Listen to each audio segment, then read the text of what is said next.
السلام عليكم ورحمة الله وبركاته غير ميل كاسات جوجتان رمضان مبارك سو مقبول يعني لنا كسر وراركين عيارها قالوا مالين كاسات كلا سعتان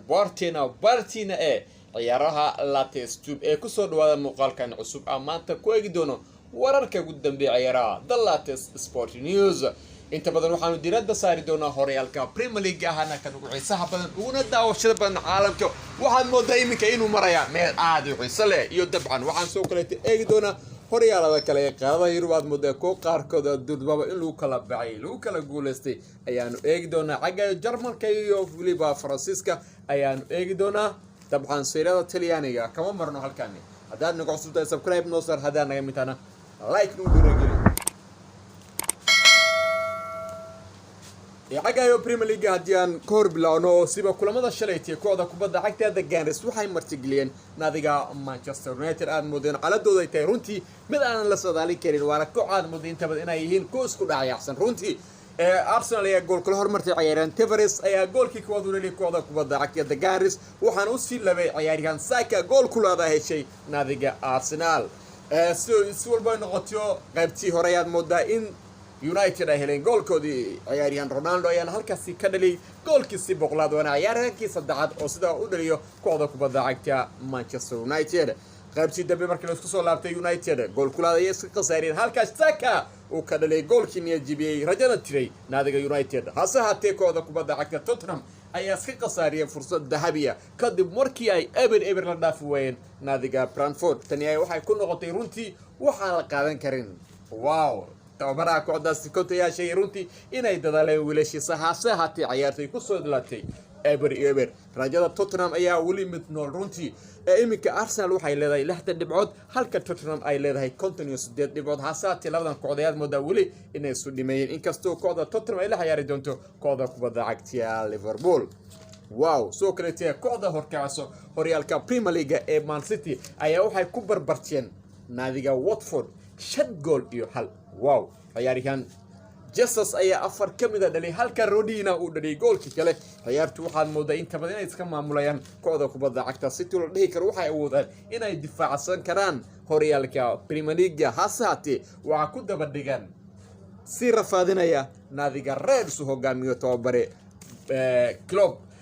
kooxda Liverpool ayaa moodaa runtii inay tahay kooxda kaliya la dhihi karo iminka waxay la tartami karaan kooxda kubadda cagta Man City lagu naanayso The Citizen kulankaas ayaa moodaa inta badan in dhowr ciyaaryahan bedel lagu sameeyo kamid yahay ciyaaryahan De Bruyne Jesus iyo qaar kamid ah ciyaartooyda muhiimka iyagoo la filayo toddobaadkan ay la ciyaari doonaan kooxda kubadda cagta Real Madrid ciyaar ka tirsan Champions League waana runtii moodaa inay tahay kulanka inta badan indhaha lagu hayo kooxda Man City wada maysan ku guuleysan Champions League halka kooxda kubadda cagta Real ay tahay kooxda inta badan ugu guulaha badan horyaalka Champions League kooxda kubadda cagta Chelsea ayaa maanta waxay la ciyaari doonaan naadiga West Ham United waana kulan kale oo laga fadhiyo in kooxda kubadda cagta Chelsea ay badiyaan ama dib u soo laabtaan wadadii guusha kadib markii ay Arsenal uga soo badiyeen 4 gool iyo 2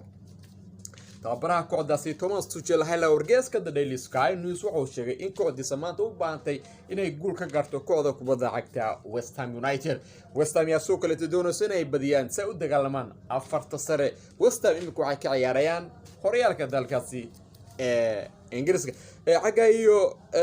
kulamada kale maanta kulanka derby hadii aanayno waa kulankii dhaxmar doono kooxaha Liverpool iyo waliba Everton waana kulan kale runtii dabiya Liverpool waxa lagu baahay inay badiyaan si ay u dafakadaan kooxda kubadda cagta City muddo imika inay si dheereysteen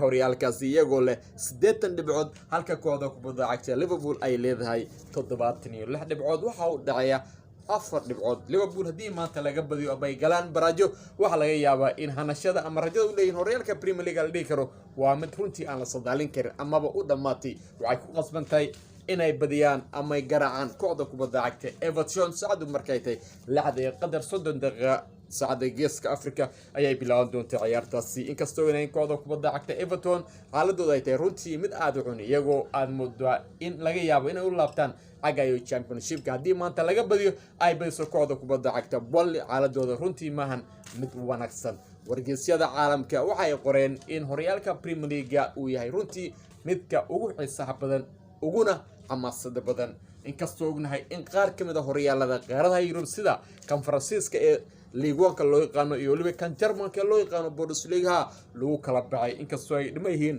dhowr kulan runtii waxa la dhigi karaa horyaalka Premier League iminka lama dhigi karo ku ayay ku guuleysan kartaa ilaa iyo qaybta dambe ama kulanka ugu dambe ayaa laga yaabaa in la isla gaaro iminka hase haatee sida horyaalka La Liga iyo waliba kan Talyaaniga ayaa moodaa wali in la isku yeeso inkastaan dhigi karo in kan La Liga ay kooxda kubadda cagta Real ay u baahantay 4 dhibcood oo kaliya kooxda kubadda cagta Bayern Munich ayaa shalay xaqiijisatay inay ku guuleysatay horyaalka dalkaasi kadib markii ay 3-1 direen kooxda kubadda cagta Borussia Dortmund ahna kooxda labaad ee ku socoto la dhigi karo way la tartami karaan kooxda kubadda cagta Bayern Munich hase haatee maysan noqonin kooxda Bayern ayaa markoodii tobnaad oo ciyaar ku guuleysteen horyaalka dalkaasi Bundesliga ciyaaraha Lewandowski ayaa ciyaaryahanka inta badan dhabarka saarto kooxda kubadda cagta Bayern Munich hambalyo ayaa leenahay kooxda kubadda cagta Bayern Munich oo markoodii tobnaad oo consecutive ku guuleysteen horyaalka dalkaasi Bundesliga